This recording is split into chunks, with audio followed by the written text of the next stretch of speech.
Ketika saya mendekati usia 70 tahun.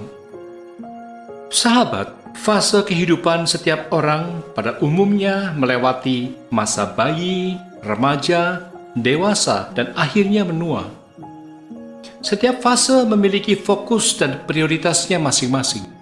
Ketika remaja, mungkin fokusnya pada pendidikan dan pencarian jati diri. Ketika dewasa, mulai berfokus pada karir dan keluarga. Dan ketika menua, kembali berfokus pada diri sendiri. Setelah sekian puluh tahun berjuang dan memikul tanggung jawab keluarga, kinilah saatnya mensyukuri dan menjalani hidup dengan cara berbeda. Cara-cara yang lebih arif, lebih welas asih, dan bermakna. Misalnya, lebih rajin beribadah, lebih seksama menjaga kesehatan, senang mencari ketenangan, atau memilih untuk menciptakan kesenangan atau kepuasan batin dengan menjadi berkah bagi orang lain. Saya melewati usia 60 tahun dan menuju 70 tahun, memiliki beberapa outcome atau komitmen. Beberapa sudah saya lakukan sejak awal, sebagian lagi sedang dan akan terus saya lakukan ke depan. Inilah beberapa komitmen yang sudah, sedang, dan akan saya jalankan itu. Pertama, setelah mencintai orang tua, saudara, pasangan, anak-anak, dan teman-teman saya, kini giliran saya mencintai diri saya sendiri. Kedua, dunia tidak berada di pundak saya, dan saya pun menyadari bahwa saya memiliki keterbatasan. Saatnya untuk berbagi beban dan tanggung jawab. Ketiga, berhenti tawar-menawar dengan pedagang kecil. Selisih rupiah yang tidak seberapa tidak akan membuat saya kaya. Mungkin itu malah bisa membantu si pedagang menabung untuk membayar biaya sekolah anaknya. Keempat, selalu memberi tip kepada pelayan restoran. Uang ekstra yang dia terima mungkin akan membuatnya gembira dan lebih semangat bekerja. Kelima, sabar mendengarkan cerita orang tua meskipun mereka telah menceritakannya belasan kali.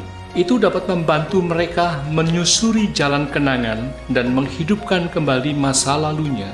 Keenam, tidak terusik maupun mengusik kesalahan orang lain. Tak ada manusia yang sempurna, yang luput dari kesalahan. Bagi saya, ketenangan lebih berharga ketimbang kesempurnaan. Ketujuh, memberikan pujian dengan tulus. Pujian adalah penambah suasana hati, tidak hanya bagi penerimanya, tetapi juga bagi saya sendiri. Sebaliknya, ketika saya menerima pujian, cukup mengucapkan terima kasih dan tidak perlu merasa jumawa. Kedelapan, lebih berfokus menjadi pribadi yang lebih baik dari hari ke hari ketimbang berfokus pada penampilan. Jadi, setitik noda di baju tidak akan mampu mengusik saya. Kepribadian lebih berbicara daripada penampilan. Kesembilan, menjauh dari orang yang tidak menghargai saya. Mereka mungkin tidak tahu nilai saya, tapi saya tahu siapa diri saya. Dan bukankah hidup sebaiknya saling menghargai? Kesepuluh, alih-alih berpikir untuk membalas dendam ketika dihina atau dizolimi orang, saya lebih memilih untuk bertahan tidak melakukan hal yang sama pada orang lain. Kesebelas, menghargai emosi saya sendiri. Saya tidak malu untuk mengekspresikan rasa sedih, gembira, kaget, takjub, dan seterusnya, karena emosi itulah yang menjadikan saya manusia seutuhnya.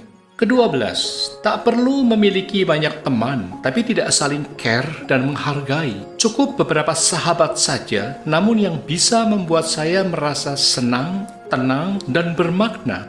Ketiga-belas, lebih baik melepaskan ego daripada memutus persahabatan. Mengutamakan ego dapat membuat saya jauh dari sahabat. Dengan menjaga persahabatan, saya tidak akan pernah sendirian.